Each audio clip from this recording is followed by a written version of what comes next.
चलिए हम लोगों को यहाँ से देखना था। विहितस्य अननुष्ठानात् निन्दितस्य च सेवनात् अनिग्रहात् चेन्द्रियाणां नरः पतनमृच्छति। ऐसा है, ये श्लोक महत्वपूर्ण है क्योंकि यहाँ से प्रश्न पूछा जा चुका है। ठीक है, यही प्रश्न आ गया था कि नरः पतनमृच्छति, कस्मात् नरः पतनमृच्छति, नर कैसे पतन को प्राप्त करता है।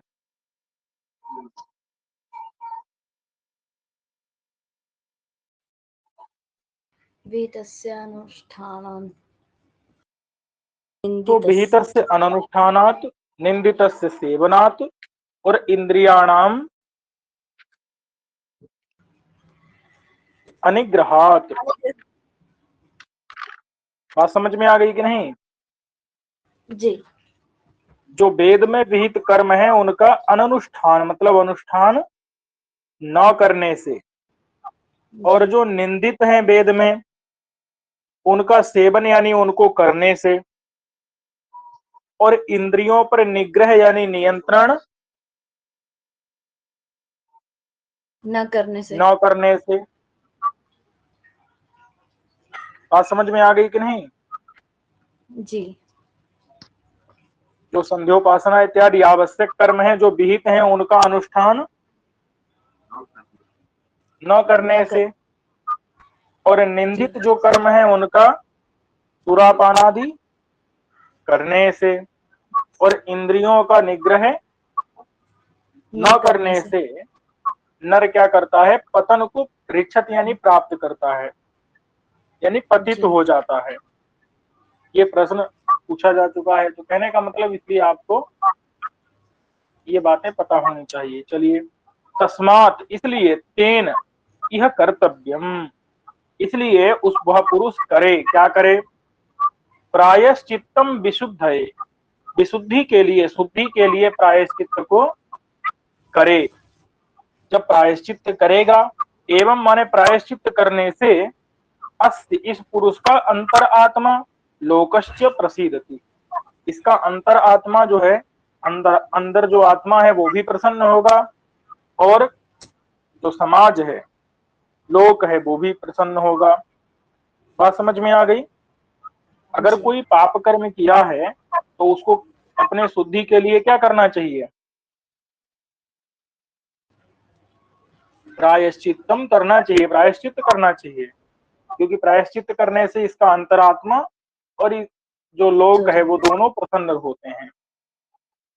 और अगर कोई प्रायश्चित्त नहीं करता है, प्रायश्चित्तम अकुर्बाणाः माने प्रायश्चित्त को न करने वाले, और पापेषु निरताः नराः जो पाप में निरत हैं, लगे हुए हैं, ऐसे जो नर हैं मनुष्य, और अपश्चातापिनः माने जो पश्चाताप भी नहीं करते हैं, माने कोई पाप कर्म भी किए हैं और उसके बाद पश्चाताप भी नहीं कर रहे, पश्चाताप भी नहीं करते, तो वो कहाँ जाते हैं, कष्ट दारुण नरकान यान्ति, वो कष्ट देने वाले, दारुण कष्ट देने वाले नरकों को प्राप्त करते हैं। आप समझ में कि नहीं। ऐसे जो लोग हैं तो वो लोग कहाँ जाते हैं, दारुण कष्ट मतलब भयंकर कष्ट जहां पर मिलेगा, ऐसे नरकों को जाते हैं। अब आपसे परीक्षा में नरक के प्रश्न पूछे गए हैं तो आपको नरक याद होने चाहिए। तामिस्त्रम, लोह शंकुम, महानिरय शालमरी। बात समझ में आ रही है जी। ये नाम है नरक के। तामिस्त्र है, लोह शंकु है, महानिरय है, शालमली है, रौरव है, कुडमल है, पूति मृत्तिकम। पूति माने क्या होता है, पीछे आ चुका है कि अगर दो बातें बताए थी, पिशुन और सूचक। अगर कोई पिशुन होगा तो उसकी जो नाक है वो पूती यानी दुर्गंध युक्त हो जाएगी। कोई सूचक है अगर तो उसका मुंह दुर्गंध युक्त हो जाएगा। यहाँ पर पूती मतलब दुर्गंध, और सूचक मतलब होता है जो जिसके अंदर दोष नहीं है, जो दोष नहीं है तो भी कहे, झूठा दोष करे, और पिशुन होता है जो दोष हैं उन दोषों को अगर कोई कहे तो वो क्या होगा? पिशुन। बात समझ में आ गई कि नहीं? जी। ये पीछे हम बता चुके हैं, आपको याद रहना चाहिए। तो पूति मृतिकम माने कि जहां पर मिट्टी क्या हो, पूति दुर्गंध युक्त हो। इस प्रकार के कई प्रकार के नरक हैं। काल सूत्रकम, काल सूत्र, और कौन कौन सा है नरक भाई? बहुत नरक है। संघात है, लोहितोद है, सबिस है, संप्रपातन है, और महानरक नाम का एक नरक है, और काकोलम, काकोल नाम का है, संजीवन, और क्या है, महापथ नाम का है, अबीची है, अंधतामिस्त्र है, कुंभीपाक तो सब लोगों ने सुना होगा।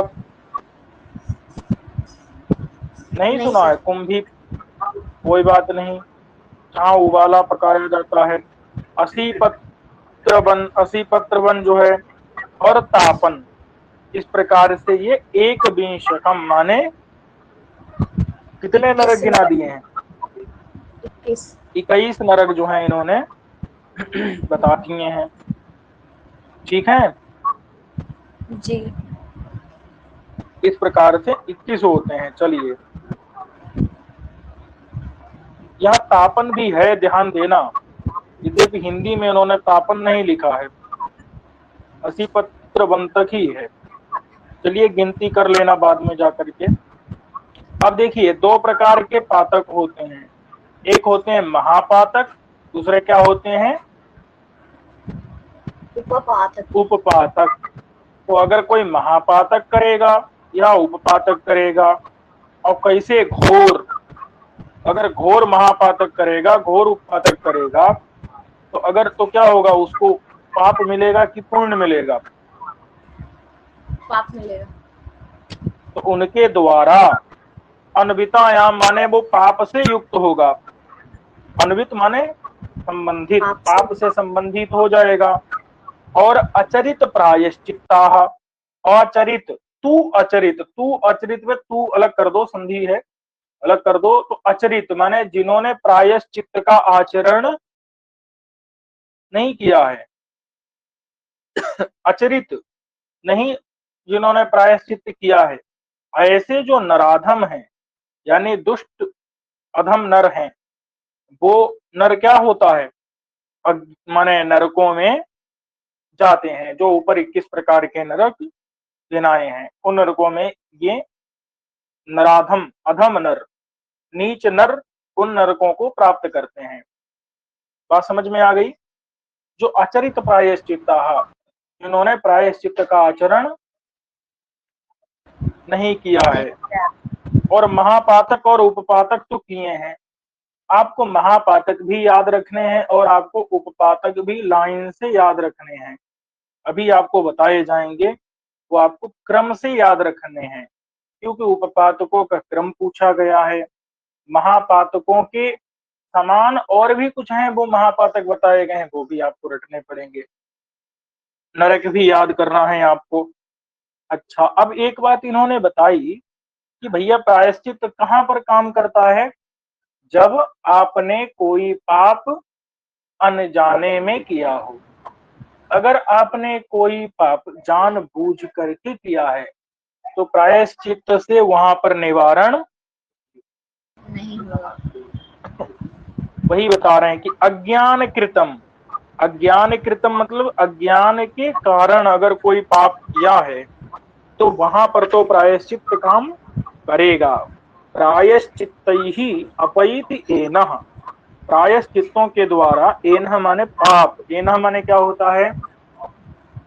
पाप या दोष। वो अपैति, अपैति माने हट जाता है। कब? अज्ञान कृतम, यद माने जो पाप अज्ञान कृतम, अज्ञान के कारण किया गया हो। लेकिन काम तो व्यवहार्यस्तु वचनादिह जायते। कह रहे हैं कि अगर कोई अपनी इच्छा से क्या करे, पाप करे, अपनी इच्छा से जानबूझ करके अगर पाप करे, तो फिर वही उसका तो प्रायश्चित नहीं है। नहीं हो सकता है। बात समझ में आ गई कि नहीं? लेकिन जी अगर वो क्या करे, अपनी इच्छा से न करे, तो क्या होगा, माने अज्ञान पूर्वक करे तो वो नरकों को प्राप्त करेगा, और नरक प्राप्त करके उसके पाप थोड़े बहुत दूर हो जाएंगे। जब हो जाएंगे तो फिर वो इस पृथ्वी लोक में जन्म लेगा। किन योनियों में जन्म लेगा, ये बात हमने कुछ योनियों की चर्चा कल की थी। जी ये तो याद है ना, ये कल कुछ योनियों की चर्चा की थी, उन योनियों में जन्म लेगा। मिल जाए। यही बात यहाँ पर बता दी है इन्होंने कि काम तो व्यवहार, यानी कि पृथ्वी पर वो व्यवहार करने के योग्य हो जाता है। किन वचनों से?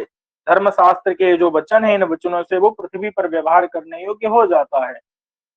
जब वहां पर नरकों में दारुण दुख को भोग लेता है, तब फिर वो पृथ्वी पर व्यवहार करने योग्य हो जाता है, अन्यथा नहीं हो सकता। जब प्रायश्चित कर लेगा तो भी हो सकता है, या नरक भोग लेगा तो भी हो सकता है। ये बात समझ में आई कि नहीं? जैसे किसी ने कोई गलत काम किया, फिर उसका वो या तो क्या कर ले, प्रायश्चित कर ले, या तो फिर नरक भोग ले। अगर प्रायश्चित कर लेगा तो फिर वो पृथ्वी में व्यवहार करने योग्य हो जाता है।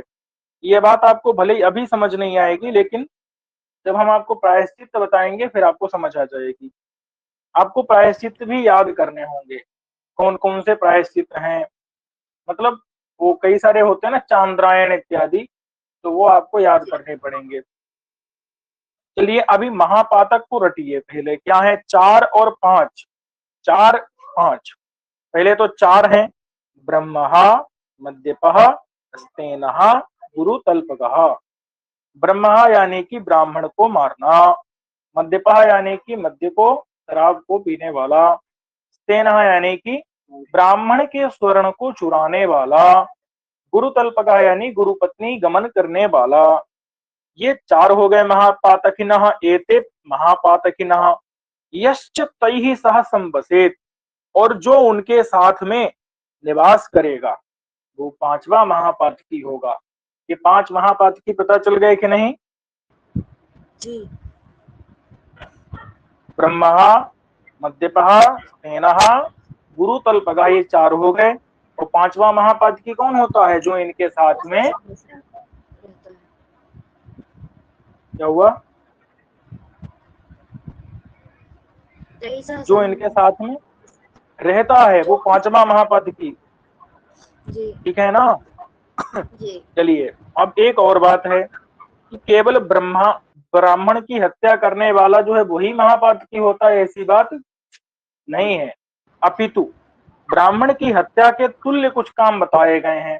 अगर कोई उन कामों को करेगा तो वो क्या माना जाएगा? ब्राह्मण की हत्या के तुल्य ही महापातकी माना जाएगा।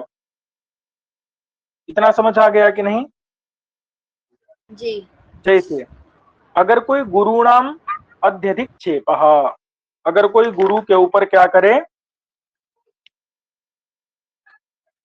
आक्षेप लगाए। आक्षेप लगाए, वो भी झूठा आक्षेप लगाए, गुरु के जी ऊपर क्या करे, झूठा आक्षेप लगाए। गुरु नाम माने गुरु जी के ऊपर अत्यधिक क्षेप माने झूठा आरोप लगा दे, तो वो किसके समान समझना चाहिए? ब्रह्म ब्रह्म हत्या समम ज्ञेयम, ब्रह्म हत्या के समान समझना चाहिए। अगर कोई वेद की निंदा करे, तो भी ब्रह्म नास्तिको वेद निंदक, अगर कोई नास्तिक है यानी वेद निंदा करता है तो उसका पाप भी किसके समान है? ब्रह्म हत्या ब्राह्मण की हत्या के समान ही है। और सुहृद बधः, अगर कोई सुहृद को, मित्र को मार दे, ध्यान देना, मित्र चाहे अब्राह्मण हो, मित्र अगर ब्राह्मण नहीं है नहीं। और अगर कोई अपने मित्र को मार देता है तो वो भी ब्रह्म हत्या के समान ही उसको पाप लगेगा, और उसी के समान या तो नरक मिलेगा या उसी के बराबर उसको प्रायश्चित करना पड़ेगा। पड़ेगा। और इतना ही नहीं, अधीतस्य च नाशनम, अगर अध्ययन किया है और उसका अगर नाश कर दिया, अधीत का, यदि अधीत माने जो पढ़ पढ़े लेता। हुए का नाशन कर दिया यानी विस्मरण कर दिया, भूल गए, तो वो भी ब्रह्म हत्या के समान पाप लगेगा। समझ आया कि नहीं आया? हम आपके ऊपर घटाने के लिए कतई नहीं कह रहे हैं। अगर अधीतस्य माने जो पढ़ा हुआ है उसका नाशन यानी नाश कर दिया, विस्मृत कर दिए, तो क्या लगेगा? ब्रह्म हत्या के समान सबसे तगड़ा वाला पहला वाला जो पाप है वही लगेगा। ठीक है, जी कोई बात नहीं। आपको शायद ये सुनकर के थोड़ा सा कष्ट हुआ होगा, उसका निवारण कर देते हैं। यहाँ अधीत से वेदादि शास्त्र ले लेने हैं। ठीक है, जी वेदादि शास्त्रों का अध्ययन करो के भूल गए अगर, तभी ब्रह्म हत्या का लगेगा। जो हम पढ़ा रहे हैं या जो कोई दूसरा पढ़ा रहा है, अगर उसको पढ़ करके कोई भूल जाता है तो उसको ब्रह्म हत्या का पाप नहीं लगेगा, लेकिन छोटा मोटा जो है हत्या का पाप तो लगना चाहिए भाई। कोई बात नहीं, उसको क्षत्रिय हत्या वाला लगेगा। ठीक है, लेकिन यहाँ पर जो है अधीतस से समझ गए कि नहीं? जी तो ये याद रखिए, अधीतस्य च नाशनम, ये श्लोक आपको याद होना चाहिए। गुरुणाम अध्यधिक्षेपो वेद निंदा सुहृद बधः ब्रह्म हत्या समम ज्ञेयम अधीतस्य च नाशनम। ठीक है, जी याद रहेगा कि नहीं? जी याद रहेगा। याद रहना ही चाहिए। इसके अगला वाला भी याद रहना चाहिए। वो क्या है देखो, ये तो सब समझ आ गया ना। ब्राह्मण को मारने वाला, मदिरा पीने वाला, ब्राह्मण का सोना चुराने वाला, गुरु स्त्री गमन करने वाला और जो इनके संग में रहे वे 5 महापातकी कहे जाते हैं। जी और गुरु की झूठी निंदा, वेद की निंदा, मित्र का वध और पढ़े हुए शास्त्र को भुलाना, ये चारों ब्रह्म हत्या के समान माने जाते हैं। ये प्रश्न आए हुए हैं, इसलिए आपको इनको तो रटना ही रटना है, इसमें तो कोई संकोच कर ही नहीं सकते। और भी कई जी चीजें हम आपको जो बताएंगे वो आपको याद करनी ही है। अब आता है निषिद्ध भक्षणम। भाई हिंदी देखते रहिएगा, इच्छा हो तो। निषिद्ध भक्षण, निषिद्ध यानी जो लहसुन प्याज इत्यादि निषिद्ध हैं उनका क्या करना? भक्षण करना। भक्षण करना। और जैम्यम, जैम्य कहते हैं कुटिलता को। ठीक है, जी अब वो जो निषिद्ध चीजें हैं ना, जब मनुस्मृति पढ़ी जाएगी तो उसमें वो निषिद्ध चीजें आती हैं, चाहे तो वहां से याद कर सकते हैं। उसमें एक जी जो टीका है इधर हमारे पास, उसमें दिया गया है छत्राकम बिडवराहंचा लसुनम ग्राम कुक्कुटम, गांव के कुक्कुट को और प्याज इत्यादि व्यंजन इत्यादि सबको नहीं खाना चाहिए। आगे चलते हैं भाई, मूल बात समझिए। जैम्यम का मतलब क्या है? कुटिलता। जैम्यम का मतलब क्या है? कुटिलता। कुटिलता। देखो इन श्लोकों को क्या करना, लिख लेना कॉपी में बाद में। अब अगर पूरा ग्रंथ ही बहुत सारा बता दें तो वो भी लिख लेना, मतलब कहने का लिखते चलना है।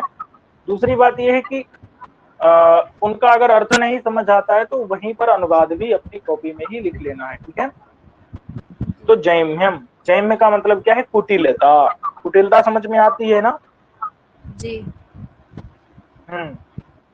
और उत्कर्षे च बचो नृतम, बचो अनृतम, बचा मतलब होता है वाणी, अनृतम माने झूठ। और उत्कर्षे, उत्कर्ष मतलब कि उन्नति, उन्नति के लिए अगर आप क्या करें, झूठ बोल रहे हैं। कहीं जाएं और आप नहीं बहुत चारों वेदों को पढ़े हैं फिर भी क्या कहें कि हम तो क्या हैं, चारों वेदों को पढ़े हैं, जाकर के किसी के सामने अपना बड़ा बखान करें, हाँ बड़प्पन अगर अपना दिखाएं, मतलब झूठ बोलें तो अपनी उन्नति के लिए, तो क्या होगा वो? पाप। ये सुरापान के समान माना जाएगा। किसके समान माना जाएगा? सुरापान। बात समझ में आ गई कि नहीं? जी तो निषिद्ध का अगर भक्षण करोगे, जैम्य यानी कुटिलता करोगे, उत्कर्ष के लिए, उन्नति के लिए अगर झूठ बोलोगे, और रजस्वला मुखास्वाद, रजस्वला स्त्री का मुखास्वादन, ये क्या है? सुरापान के समान माना जाता है। बात समझ में आ गई कि नहीं? जी चलिए, अश्व, रत्न, मनुष्य, स्त्री, भू, धेनु, इनका हरण करना। ब्राह्मण की, भैया ये ब्राह्मण की चल रही है, किसकी? ब्राह्मण के। अश्व को, रत्न को ब्राह्मण के, मनुष्य मतलब ब्राह्मण के आदमी भी तो हो सकते हैं ना, ब्राह्मण के जो है दास नौकर, ब्राह्मण की स्त्री, और ब्राह्मण की भू माने जमीन, ब्राह्मण की गाय का अगर हरण किया जाएगा, अथवा ब्राह्मण के निक्षेप, निक्षेप कहते हैं धरोहर को, निक्षेप यानी धरोहर। तो उसको किसके समान माना जाएगा? सुवर्ण के अस्तेय के समान। अगर कोई धरोहर रखी है ब्राह्मण ने और उसको आपने चुरा लिया, यानी ले सर लिया बाद में धरोहर, भूल गए। हाँ बोलिए। धरोहर क्या है? धरोहर का मतलब होता है जैसे हम कहीं जा रहे हैं, हमारे पास कोई महत्वपूर्ण कीमती वस्तु है, हमने आपको दे दी, हमने कहा इसको आप थोड़ा साल 2 साल बाद हम लौट करके आएंगे, तब आप हमको इसको दे दीजिएगा। उसी को क्या कहते हैं? धरोहर कहते हैं। ये बात समझ आ गई कि नहीं? जी। क्या क्या बोलते हैं उसको? उसको थाती भी बोलते हैं, न्यास भी बोलते हैं, निक्षेप भी बोलते हैं, धरोहर भी बोलते हैं। जी। हाँ, समझ आया कि नहीं आया? आ गया, आ गया। तो उसको अगर ब्राह्मण का ये सब चीजें हैं, और अगर कोई उनको चुरा ले, माने चुरा ले या फिर अपहरण करे, जैसे भी करे, तो क्या माना जाएगा? वो सुवर्ण की चोरी के समान माना जाएगा। माना जाएगा। तो ये देखिए, इस श्लोक को याद करने की जरूरत है क्या? नहीं है। नहीं। ऊपर वाले की जरूरत है। निषिद्ध भक्षणम द्रव्यम उत्कर्षे चोणतम रजस्वला मुखा स्वादा सुरापानि समानितु, याद करने की जरूरत है। लेकिन अश्वरत्न, मनुष्य, स्त्री, भू, धेनु, हरण, ये तो हरण से समझ आ रहा है ना? जी, हरण से चोरी, ये स्टेय। समझ में आ रहा है कि सुवर्ण स्तेय से संबंधित है। ऐसे अगला श्लोक है, तो इनमें इसको भी याद करने की जरूरत नहीं है, समझने की जरूरत है, एक बार में समझ में आ जाएगा। ये गुरु तल्पगः के समान बता रहे हैं कि सखी, भार्या, सखी भार्या, ये शायद एक ही शब्द है। सखी कहते हैं मित्र को। सखी जो शब्द है ना, सखा, सखा माने जी। उसी सखी का ही सखा सखाया सखाया चलता है, तो सखी माने मित्र। तो मित्र की भार्या अथवा कुमारी हो कोई, स्वयोनिषु, स्वयोनिषु का मतलब अपने जाति की, और अंतजा, अंतजा का मतलब है निम्न जाति की कोई स्त्री है, या गोत्रा है, अपने गोत्र की है, सुत स्त्री यानी कि सुत यानी पुत्र की स्त्री है। तो इनमें अगर कोई गमन करता है तो गुरु तल्प समम स्मृतम, उसको गुरु पत्नी गमन के समान माना जाएगा। पितुः स्वसारम, पिता की स्वसा यानी बहन, मातुश्च, एक मिनट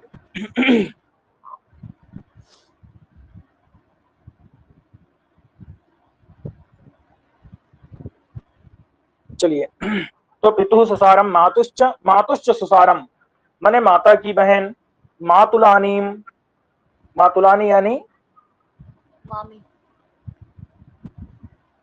आप जो भी हो, मातुलानी का अर्थ। फिर सुनुसा, सुनुसा यानी वधु, बहू, पुत्र वधु, पुत्र वधु। और मातु सपत्नी, माता की सपत्नी यानी सौत, विमाता, सौतेली माता। भगिनी, आचार्य तनया, आचार्य की तनया कन्या,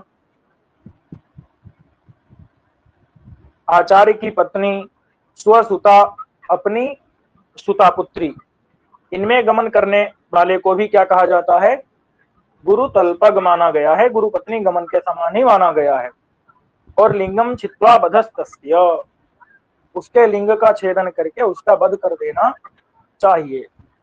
और सकामा या स्त्रिया अपि, अगर स्त्री सकामा थी, यानी स्त्री की भी कामना थी गमन करने के लिए, तो उस स्त्री का भी वध कर देना चाहिए। सही। और अगर उसकी कामना नहीं थी तो उसके लिए फिर अलग विधान होगा। चलिए तो ये हो गए महापातक। और महापातक के समान जो अन्य कुछ कर्म हैं, जिन कर्मों को भी महापातक की ही श्रेणी में रखा गया है, इनको आपने समझ लिया। जी। ये आपको याद होने चाहिए। इसमें 2 श्लोक हमको, मतलब सुवर्ण स्तेय का और गुरु तल्प गमन, इसको हमको याद करने की जरूरत नहीं है, ऊपर वाले 2 याद कर लीजिए। अब आते हैं उपपातक। उपपातकों को आपको क्रम से याद करना है, ठीक है। जी। गोवधः, गाय का वध। गोवधः तो समझ आ रहा है ना, जी। गाय का वध। ब्रात्यता, ब्रात्यता किसे कहते हैं? ब्रात्य उसे कहते हैं सही समय पर जिसका यज्ञोपवीत संस्कार नहीं होता है, उसे क्या कहते हैं? ब्रात्यता। ब्रात्यता कहते हैं। बात समझ में आ गई कि नहीं? सही समय पर जी। जिसका यज्ञोपवीत नहीं हुआ। संस्कार ना हुआ हो। जी। ऐसे स्तेयम, स्तेयम का मतलब क्या होता है? चोरी करना। चोरी करना, लेकिन जो पहले चोरी बता चुके हैं उससे भिन्न। पीछे वाली चोरी जो बताएं वो वाली चोरी नहीं, वो वाली चोरी तो सुवर्ण स्तेय में चली जाती है, लेकिन अन्य चीजों की चोरी करना। और ऋणानांचा नपाक्रिया, माने ऋणों का न देना। ऋणानाम च अनपाक्रिया मतलब समझे कि नहीं? ऋण मतलब ऋणों को, अनपाक्रिया माने कि अपकरण माने हटाना, उनको न हटाना। अनपाक्रिया माने कि उनको न हटाना, कर्जा वापस नहीं करना, ठीक है। जी। जी। ये भी क्या है? एक उपपातक है, ये उपपातक चल रहे हैं। और अनाहिताग्निता, अनाहिताग्निता का मतलब होता है अग्नि का आधान नहीं करना अथवा अग्निहोत्र रोज ना करना। और पर्ण विक्रय, पर्ण विक्रय का मतलब क्या है? नहीं, ये थोड़ा सा, एक मिनट, सिक्कों को बेचना। छपाई में गड़बड़ है। यहाँ अपर्ण विक्रय होगा। क्या होगा यहाँ पर? अपण्य। अपर्ण मतलब कि जिसको बेचा जाना नहीं चाहिए। कुछ ऐसी चीजें इसी स्मृति में ही लिखी हैं, ऐसा मतलब इसी में लिखी हैं। यही जो याज्ञवल्क्य स्मृति है, इसी में जब आप व्यवहार, इसी इसी प्रायश्चित अध्याय में प्रारंभ में देखेंगे तो लिखा गया है कि ब्राह्मण को ये चीजें नहीं बेचनी चाहिए, क्षत्रिय को ये नहीं बेचनी चाहिए। सभी धर्मों को, मतलब सभी धर्म मतलब सभी वर्ण के सभी जो धर्म है, जो कर्म है उनके, वो बताए गए हैं, ठीक है। तो बताया गया है जैसे किसी को कि तुमको लवण नहीं, नमक नहीं बेचना है, और अगर वो नमक को बेच रहा है तो वो क्या माना जाएगा? उपघातक। उपपातक। क्या माना जाएगा? उपपातक। पहले महापातक बता दिए, फिर अभी उपपातक बता रहे हैं। तो अपण्य का विक्रय, जो चीज अपण्य है, न बेचने जाने योग्य है, उसका विक्रय करना। और परिवेदनम, परिवेदन का मतलब क्या होता है? देखो परिवेदन, ये 2 शब्द मिलेंगे आपको, एक परिवेदन मिलेगा और एक पारिवित्य मिलेगा। तो परिवेदन का मतलब होता है अगर बड़ा भाई स्थित हो और छोटा भाई विवाह कर ले। जी। अगर बड़ा भाई स्थित हो और छोटा भाई क्या कर ले? विवाह कर ले, तो उसको क्या कहते हैं? परिवेदनम। जेठे भाई के रहते ही छोटे भाई का ब्याह करना। ये समझ आ गया ना? जी। सब लिख दिया है। गोवध करना, जिसको जिस समय में कहा है उस समय तक यज्ञोपवीत न देना, ये भी लिखा है। देखो ब्राह्मण का यज्ञोपवीत कब होना चाहिए, क्षत्रिय का कब होना चाहिए, ये आपको याद करना है। और ये भी इस स्मृति में दिया है, इसमें भी है और मनुस्मृति के 2 अध्याय में है, तो वो आपको याद करना होगा। चोरी ना करना, ऋण ना देना, अधिकारी होकर के भी अग्निहोत्र ना करना, जो बेचने योग्य चीज नहीं है उसका बेचना, जेठे भाई के रहते छोटे का ब्याह करना, ये होता है परिवेदन। ये समझ आ गया ना, ये सब क्या चल रहे हैं, उपपातक चल रहे हैं, और ये आपको क्रम से याद करने हैं क्योंकि इनका जी क्रम पूछा गया है। गोवधो भ्रातृतास्तेयम ऋणानांचानपा क्रिया अनाहिताग्नितापण्य विक्रय परिवेदनम। अब क्या है, भृताद अध्ययनादानम। भृतात, भृत मतलब क्या है, नौकर, नौकर से नौकर पढ़ना। तो भृताद अध्ययनादानम, भृत मतलब होता है नौकर, भृत भृति कहते हैं वेतन को, भृति, भृति, भृति मतलब वेतन। और भृत जी किसे कहते हैं, जो भृति लेकर के काम करे। भृति जी मतलब वेतन लेकर के वेतन, जो काम। जो काम करे वो होता है भृत। और उससे अगर कोई अध्ययन पढ़े, अध्ययनादानम माने अध्ययन को ग्रहण करे, माने पढ़े, तो ये भी क्या माना जाएगा, एक उपपातक माना जाएगा। ठीक है। जी और भृतकाध्यापनम तथा, अगर कोई भृतक होकर के अध्यापन करे, भृतक यानी नौकर होकर के अगर कोई अध्यापन करे, पढ़ाए। पढ़ाए। पारदार्यम, पारदार्य का मतलब है कि दूसरे, हाँ, दूसरे की दारा का, स्त्री का सेवन करे। और पारिवित्यम, पारिवित्यम यानी कि देखो ये परिवेदन का उल्टा है, जी परिवेदन का उल्टा है पारिवित्य। परिवेदन में क्या था, बड़े भाई के रहते छोटे भाई का विवाह कर लेना। और पारिवित्यम में क्या है, छोटे भाई का विवाह होते वही। समय, हाँ, देखिए उल्टे का मतलब समझिए, जी ये देखिए अगर छोटा भाई विवाह कर ले बड़े भाई के रहते, बड़े भाई के अविवाहित रहते छोटा भाई विवाह करे, तो दो प्रकार के दोष होते हैं, एक होता है परिवेदन और दूसरा होता है पारिवित्य। तो जो पारिवित्य होता है वो किसको लगता है, वो बड़े भाई बड़े को लगता है। और परिवेदन किसको लगता है, छोटे भाई। छोटे भाई को लगता है।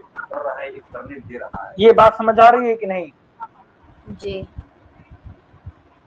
परिदेव, दोनों का मतलब एक ही है, लेकिन दोष समझना है कि बड़े जी भाई के रहते छोटे भाई ने विवाह किया, तो जो दोष छोटे भाई को लगेगा वो क्या बोला जाएगा, परिवेदन। वेतन। और अगर छोटे भाई के विवाह करते समय बड़े भाई ने नहीं किया है उसके पहले, तो जो बड़े भाई को दोष लगेगा उसको क्या कहेंगे, पारिवित्य। पारिवित्य। बार्धुष्य, बार्धुष्य का मतलब क्या है, ब्याज लेकर के जीविका चलाना। लवण क्रिया, लवण क्रिया यानी कि लवण को उत्पन्न करना। बात समझ आ गई कि नहीं। जी लवण क्रिया यानी कि लवण को करना, उत्पन्न करना। क्रम पूछेगा, एकदम क्रम पूछेगा, लेकिन इतना मतलब आपको श्लोक रटे हों अगर क्रम से, तो आप आराम से वहां पर कर पाएंगे। और ये एक बार नहीं कई बार क्रम पूछा है, ठीक है ना। तो ये श्लोक आपको एकदम क्रम से याद होने चाहिए।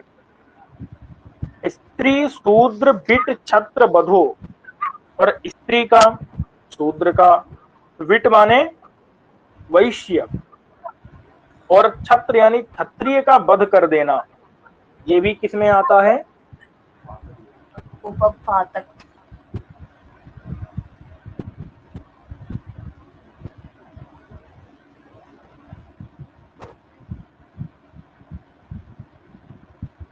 सर हाँ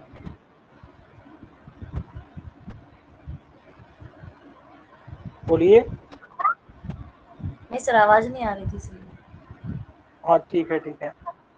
अब देखिए इसमें भी कुछ बातें हैं, जैसे स्त्री में भी कुछ विशेष प्रकार की स्त्रियां हैं, उनका अगर वध कर दिया जाए, जैसे कोई ऋतुमती सगर्भा स्त्री है उसका वध कर दिया जाए, कोई मतलब अलग अलग प्रकार की स्त्री हैं उनका वध करने पर अलग अलग प्रकार का, लेकिन सामान्य रूप से अगर स्त्री का वध किया जाएगा तो उसमें कौन सा दोष माना जाएगा, उपपातक। ठीक है। जी और एक और बात है, अगर वैश्य और क्षत्रिय अगर यज्ञ में बैठे हों दीक्षा लेकर के, तो वो ब्राह्मण के तुल्य हो जाते हैं, फिर उनको मारा जाएगा तो वो किसकी तरह माना जाएगा, ब्रह्म। हाँ ब्रह्म हत्या की तरह ही माना जाएगा। लेकिन अगर जो यज्ञ में नहीं बैठे हैं इसे क्षत्रिय और वैश्य का वध किया जाएगा तो वो उपपातक में आएगा। और निंदितार्थोपजीवनम, निंदित अर्थ, हाँ मतलब कि नीच तरीके से अर्थ का उपार्जन करना, ठीक है। जी वही निंदित अर्थ, देखिए निंदित वस्तु के द्वारा जीविका चलाना। चलिए, नास्तिक्यम, नास्तिक्य तो समझ में आता है ना, नास्तिकता करना मतलब वेद की निंदा करना। लेकिन ध्यान देना है कि अगर वेद की निंदा करोगे तो किसके समान हो जाएगा? नास्तिक, ब्रह्म हत्या। ब्रह्म हत्या के समान, अभी बता चुके हैं। इसलिए वेद निंदा नास्तिक यहाँ नहीं लेना है।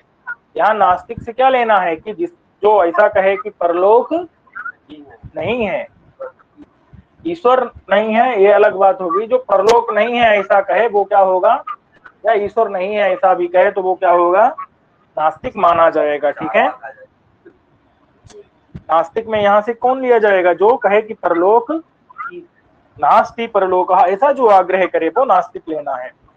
और व्रतलोपश्च, व्रत का लोप यानी कि अगर कोई ब्रह्मचारी है, ब्रह्मचर्य व्रत ग्रहण किया है, व्रत का लोप यानी कि स्त्री प्रसंग हो, स्त्री गमन करे तो वो क्या माना जाएगा? व्रत लोप में आ जाएगा। सुतानां चैव विक्रयः, यानी कि अपने पुत्रों का विक्रय कर देना। ये कहाँ किसमें आता है? उपपातक में।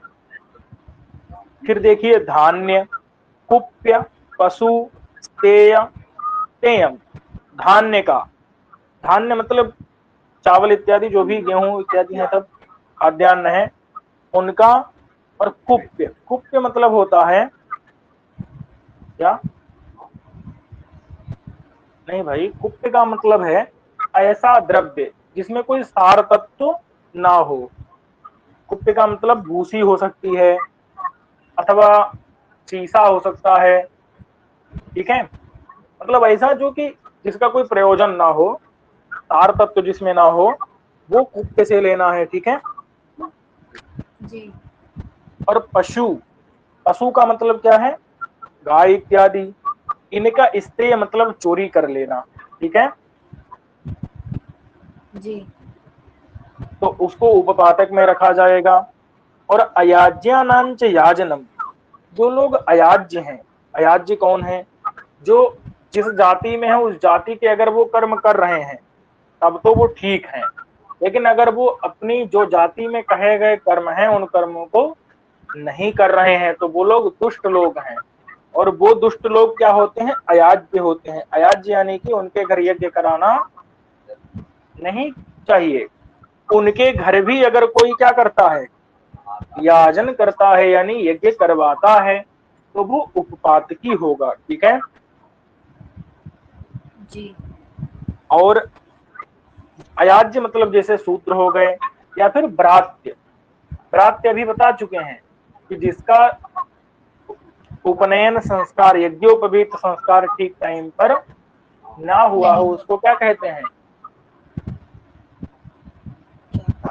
ब्रात्य कहते हैं। और ब्रात्यों को याग यज्ञ करवाना नहीं चाहिए। वो जो उनके यहाँ भी जाकर के क्या कर दे?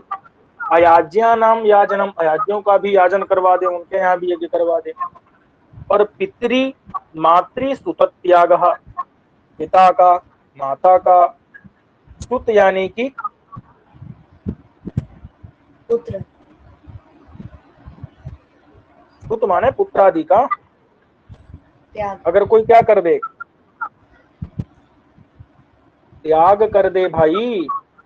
जी त्याग कर दो। देखो, एक बात और बताते हैं, जो लोग महापातकी होते हैं ना उनको पतित कहा जाता है। क्या कहा जाता है? पतित।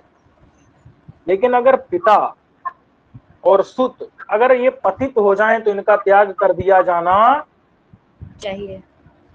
लेकिन माता पतित होने पर भी त्याज्य नहीं है। ये समझ आ गया कि नहीं? जी लेकिन मान लो कोई भी पतित ना हो तो उनका त्याग करना चाहिए क्या? नहीं। तो यही बता रहे हैं कि पिता, माता, सुत इनका त्याग अगर कोई कर दे जबकि ये कोई पतित नहीं है, तब भी क्या होगा? उपपातक होगा। नहीं समझ आया? जी जी आ गया। और तडाग, तडाग मतलब तालाब इत्यादि। आराम, तडागाराम, तडाग आराम, आराम मतलब उद्यान, उपवन इत्यादि का कोई विक्रय करे तो वो भी किसमें आता है? उपपातक। बात समझ आ गई कि नहीं? जी।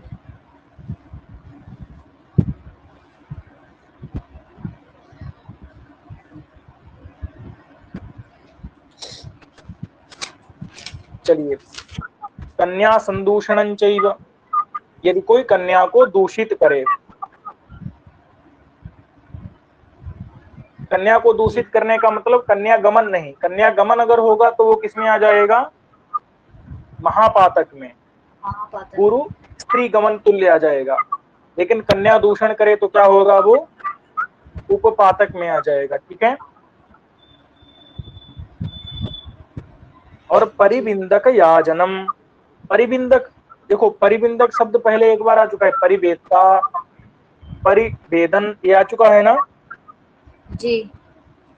तो अगर कोई परिबिंदक का याजन करता है, परिबिंदक मतलब बड़े भाई के रहते हुए छोटी,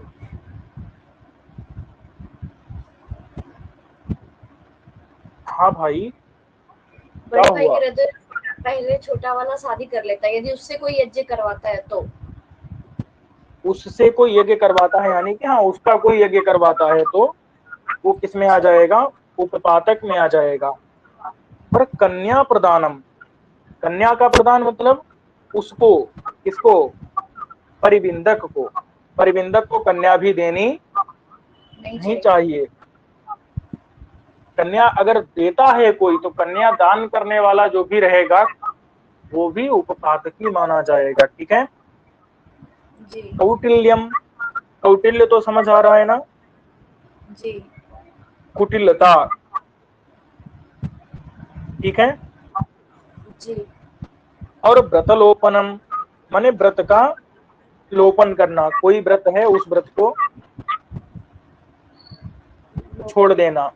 देखिए यहाँ पर व्रत से कुछ, यहाँ पर कुछ विशेष बातें भी हैं, लेकिन उन बातों को हम यहाँ पर नहीं कहेंगे। सामान्य रूप से आप समझ लीजिए व्रत का लोप कर देना। ये उपपातक में आता है।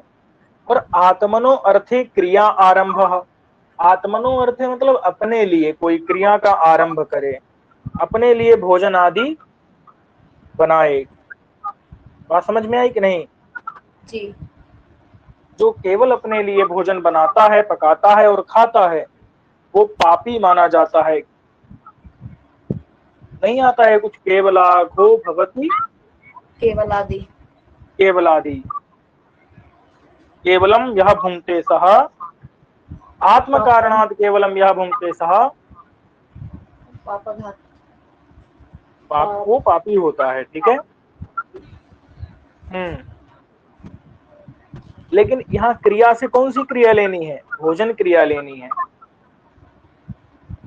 अगर कोई जी। अपने लिए भोजन क्रिया करता है, आरंभ करता है तो वो उपपातकी होता है। और मद्यप स्त्री निसेवनम माने मद्यप स्त्री, मद्य को पा माने पीने वाली स्त्री का अगर जो सेवन करता है वो भी उपपातकी है। और स्वाध्याय का, स्वाध्याय यानी अपने वेद की शाखा इत्यादि का। और अग्नि का, सुत का, इनका अगर कोई त्याग करे, देखो सुत का त्याग पहले भी बता चुके हैं, सुत का त्याग बता चुके हैं कि नहीं? जी। पहले भी बता चुके हैं।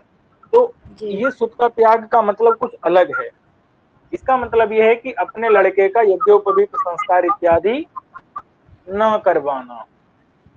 माने स्वाध्याय का, अग्नि का त्याग, अग्नि का त्याग यानी श्रौत स्मार्त जो कर्म है उन कर्मों को न करना, अग्निहोत्र आदि को न करना। और सुत का त्याग यानी सुत का संस्कार, लड़के का यज्ञोपवीत आदि संस्कार न करवाना, ये भी उपपातक में आएगा। और बांधव का त्याग कर देना, बांधव यानी चाचा मामा इत्यादि का त्याग करना, ये भी क्या आएगा? उपपातक। लेकिन अगर किसी के पास धन ही नहीं है, वैभव नहीं है अगर, तब तो त्याग करना चलेगा। लेकिन यदि वैभव है और फिर भी अगर वो कोई उनका परिरक्षण नहीं कर रहा है, संरक्षण नहीं कर रहा है, तो वो उपपातक में आता है। समझ आ गया? जी। ईंधनार्थम द्रुमच्छेदः, ईंधन के लिए द्रुम का, द्रुम यानी कि वृक्ष को छेदन यानी काटना। ठीक है। जी। गिरा है उठा लो, ठीक है, लेकिन काटना ठीक नहीं है। और स्त्री हिंसा, जी।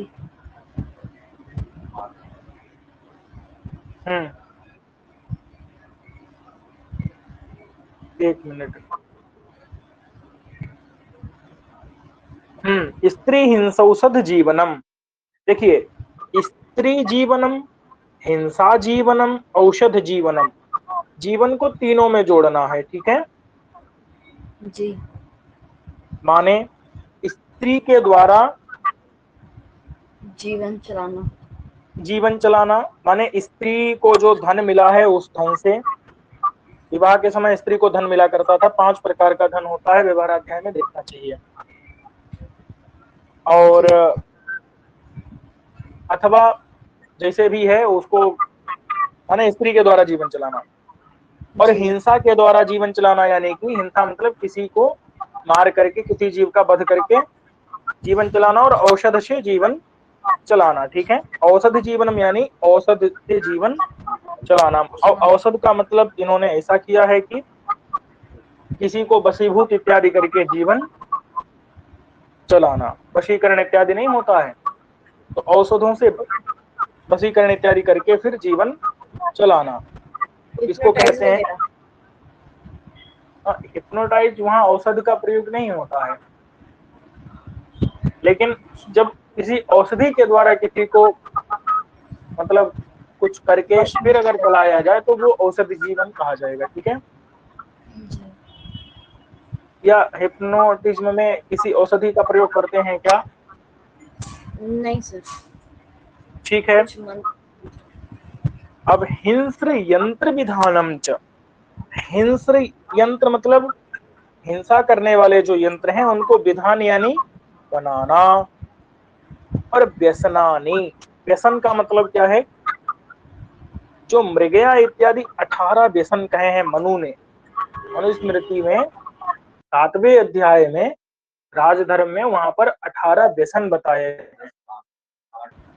जी। क्रोधज है ना, 10 कामज हैं और 8 क्रोधज हैं शायद, जो भी है, तो वहां से देखने चाहिए, वो 18 व्यसन याद होने चाहिए। तो 18 व्यसन जो है उनको अगर कोई करता है तो उपपातिकी है। और आत्म विक्रय, कोई अगर अपने आप को बेच करके दूसरे का दास बन जाता है और अपने आप द्रव्य ले लेता है, तो वो भी उपपातक में आता है। ठीक है। जी। जी। शूद्र प्रेस्यम, प्रेस्य शब्द का अर्थ क्या होता है? दास। अरे क्या? ज्योतिष पढ़ा चुके हैं भाई। जी। राजानौ रवि शीत गु चितसुतो नेता कुमारो बुधः सूरिर दानव पूजितश्च सचिवौ प्रेस्यः सहस्रांशुजः। प्रेस्यः माने दास, नौकर। कौन होता है? सहस्रांशुजः यानी कि शनि होता है। बोलो भाई। क्या प्रेस होता से है सर? माने क्या होता है? प्रेस से माने क्या होता है? दास। दास। प्रेस से माने दास, नौकर। तो अगर जी। शूद्र प्रेस्य माने शूद्र का दास बनना, शूद्र का, जी। दास बनना। ये भी गड़बड़ है, जी। उपपातक है। हीन जी। सख्यम, हीन लोग जो हैं, हीन मतलब नीच लोग जो हैं, जी। उनके साथ में सख्य मतलब कि सखी दोस्ती मतलब करना। मित्रता। तो ये भी क्या है? उपपातक है। हीन योनि निषेवणम, यानी कि हीन वर्ण की स्त्री का जी सेवन करना, जी ये भी उपपातक है। तथैव अनाश्रमे वासः, अनाश्रमे का मतलब है अगर किसी को अधिकार है, उसका अगर अधिकार है कि उसको रहना चाहिए उस आश्रम में, और अगर फिर भी नहीं उस आश्रम में रह रहा है तो वो क्या होगा, अनाश्रम वास माना जाएगा। अनाश्रम वास का मतलब जिस जिस 4 आश्रम है ना, 4 5 कितने हैं आश्रम, 4 आश्रम। तो अगर किसी का किसी आश्रम में अधिकार है, अधिकार का मतलब है कि अब उसको उस आश्रम में रहना चाहिए, फिर भी नहीं रह रहा है, तो क्या हो जाएगा वो, अनाश्रमे वासः। हाँ, ये आप समझ गए ना, इधर उधर अगर करता है या फिर जिसमें रहना चाहिए उसमें नहीं रहता है तो वो अनाश्रम वास आएगा। जी दूसरा है परान्न परिपुष्टता, पर माने दूसरे के अन्न से परिपुष्ट होना, दूसरे के दूसरा पका रहा है उसी में कोई जाकर के हमेशा खाते रहना, तो ये क्या है, भंडारा सेवन इत्यादि, ये सब क्या है, परान्न परिपुष्टता जो है वो किस में आ जाएगी, उपपातक में। फिर है असत शास्त्रादि गमनम, तो असत शास्त्र है, असत यानी कि जो वेद विरुद्ध हैं, जो चारवाक इत्यादि के ग्रंथ हैं उनका अधिगमन करना, ठीक है, माने पढ़ना, इनसे ये भी भैया उपपातक में आते हैं। और आकरेषु अधिकारिता, आकर किसे कहते हैं, जो सोना इत्यादि जहां से निकलता है वो आकर होता है, उसमें अधिकारी बन जाना। नहीं समझे, राजा ने कहा कि जाओ वहां पर अधिकारी बनो, मतलब तो वहां की देखभाल करो, तो ये भी क्या है, ये उपपातक है, ठीक है। जी भार्या या विक्रय, भार्या को बेच दिए तो ये भी क्या है, उपपातक है। और यहाँ पर च शब्द रखा है, चैसाम च, का मतलब अगर और कुछ बचे हैं जो मनु में कहे हैं, मनु में कहे गए हैं, तो वो भी सब उपपातक हैं।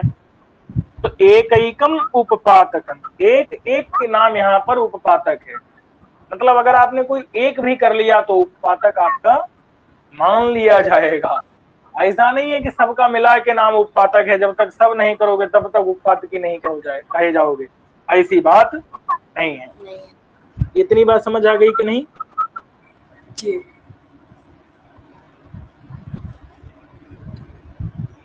देखिए इसका मतलब तो समझ ही गए। जी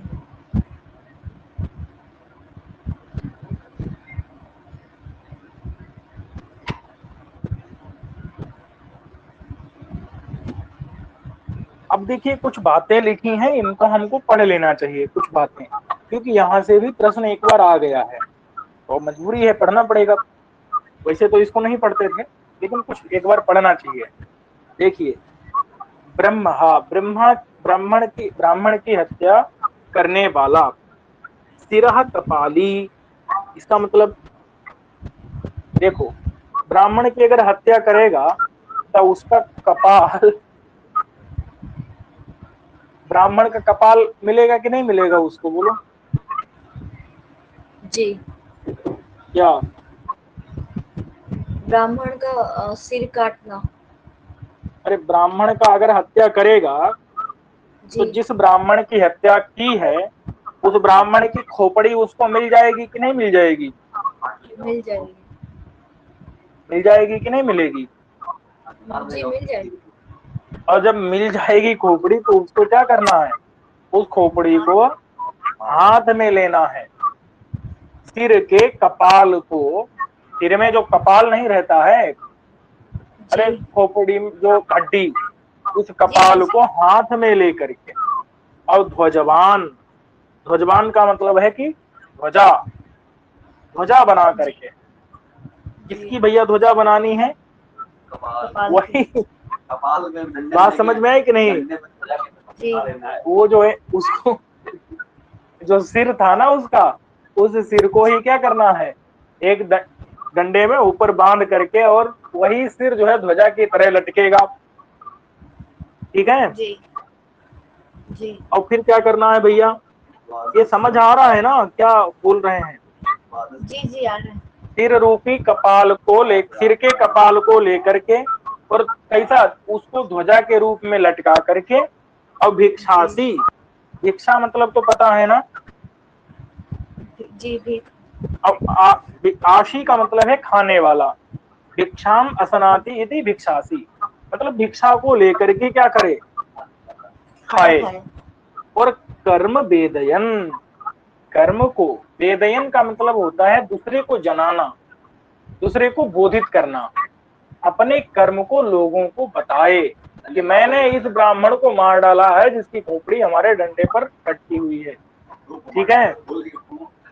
जी। और भिक्षा खाते हुए अपना कर्म दूसरे लोगों को वेदयन यानी बताते हुए। द्वादशा, द्वादशाब्द मतलब, द्वादश मतलब 12। और अब्द माने साल, तो 12 जी। साल तक। और मितभुक है ये लिखा, जी। द्वादश अब्दानी 12 साल तक। मितभुक, मित कहते हैं सीमित, मित माने जी। सीमित, एकदम थोड़ा सा, कम। भूख माने खाने वाला, भूख माने भोजन करने वाला, समझे कि नहीं।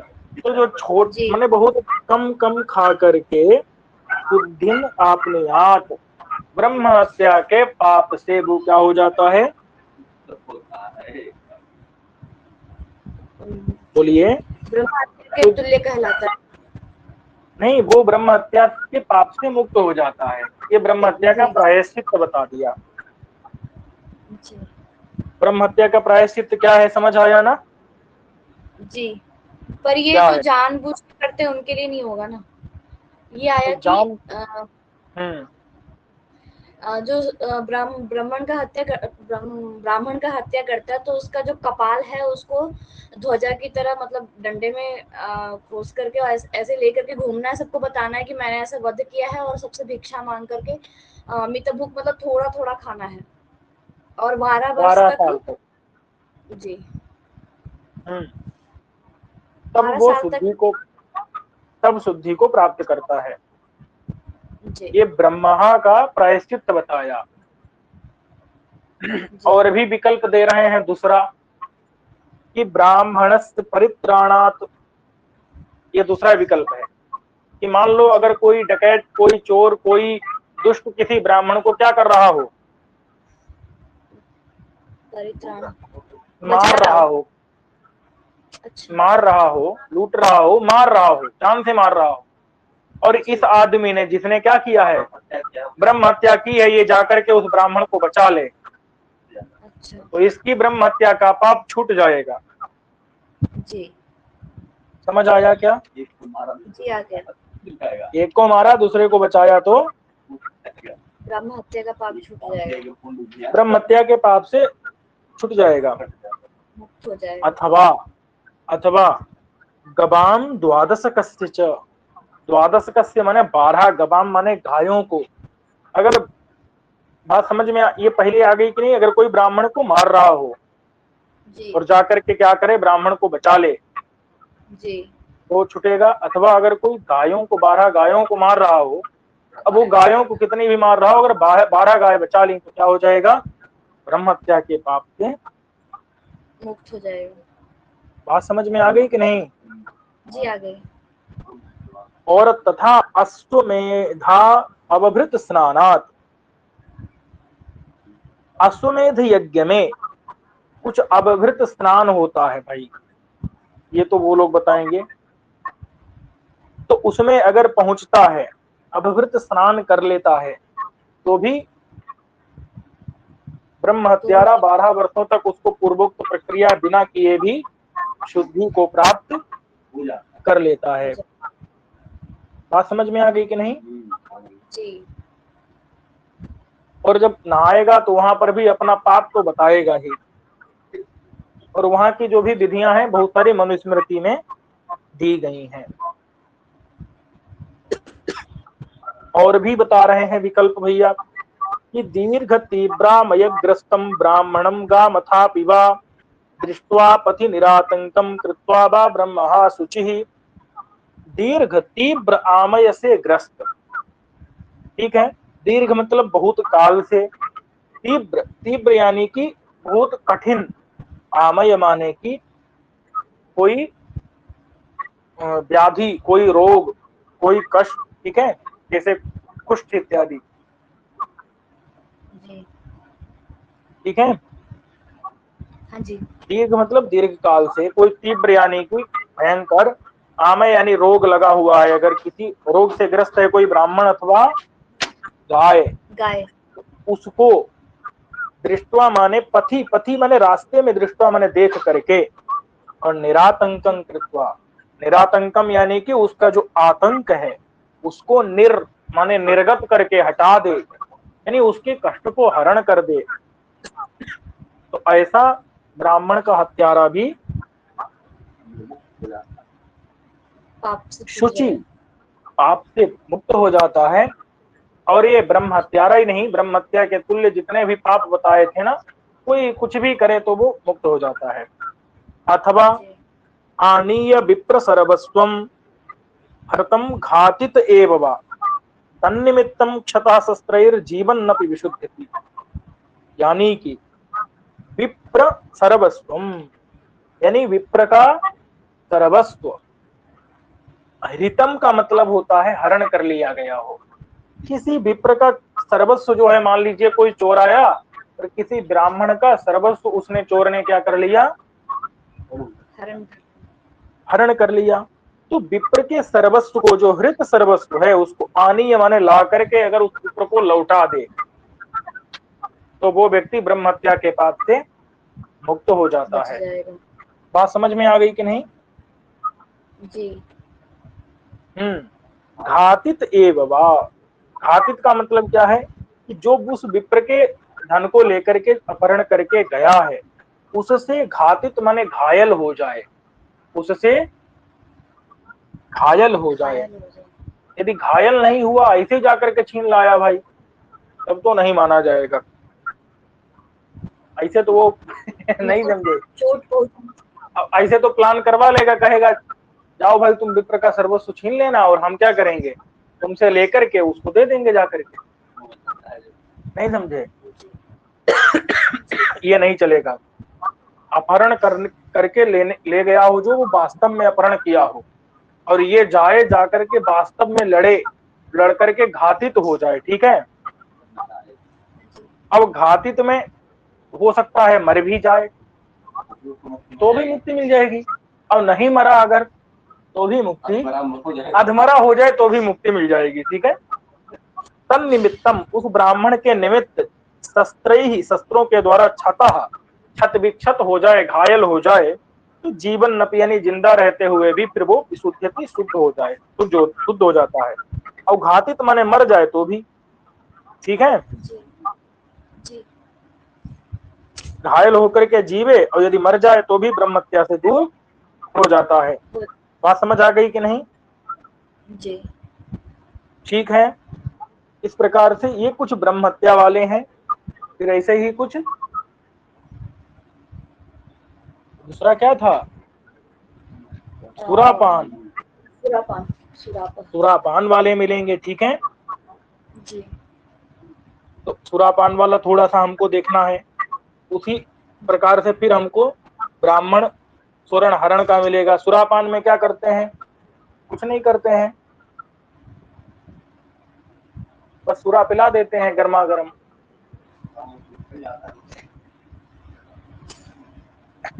ठीक है, जी। आगे श्लोक आने वाला है, उसको सुरा पिला देते हैं, अथवा अम्बू पिला देते हैं, अथवा घी पिला देते हैं, गोमूत्र इत्यादि पिला देते हैं, कैसा, एकदम बढ़िया गर्म करके। और अगर पी जी। करके मर गया तो वो सुरापान के पाप से छूट जाएगा। सुरापान के पाप से छूट जाता है। और अगर कोई ब्राह्मण का सोना चुराए तो वो राजा को ले जा करके एक मूसल देता है, मूसल, और जी। अपना कर्म बताता है कि मैंने क्या किया है, आप आपका स्वर्ण ब्राह्मण चुराया है। का स्वर्ण चुराया है, ब्राह्मण का स्वर्ण चुराया है, ऐसा अपना जी। काम बताता है। कहाँ पर, राजा के पास जाकर के, और राजा को एक मूसल देता है, और राजा जी। क्या करता है, उस मूसल से उसको मारता है, ठीक है। जी। जी। अब अगर वो मर गया तो शुद्ध हो जाएगा। जी। और मतलब अधमरा हो गया तो भी शुद्ध हो जाता है। ये बात समझ में आ गई कि नहीं? जी।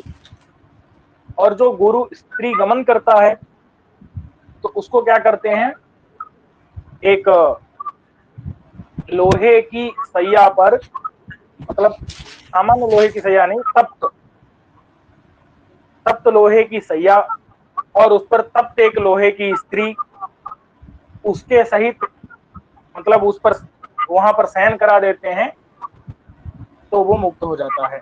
शरीर त्याग देता है तो मुक्त हो जाता है। इस प्रकार से उसका ऐसा प्रायश्चित सैया। बताया गया है।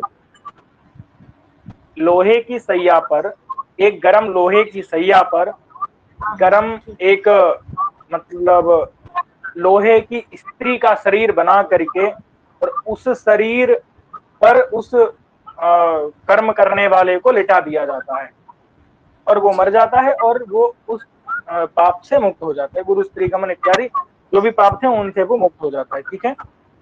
जी। अथवा और भी विकल्प बहुत सारे दिए हैं। ठीक है। जी। जी। तो वो आप अपने आप भी देख लीजिएगा और एक बार हम देख लेंगे। ये दो चार चीजें हैं महत्वपूर्ण है, उनको देख लेना चाहिए। फिर कुछ अन्य बातें आएंगी, उनको हम देखेंगे, अगले दिन पढ़ेंगे। तो हम यहीं तक रखते हैं। ठीक है। जी सर।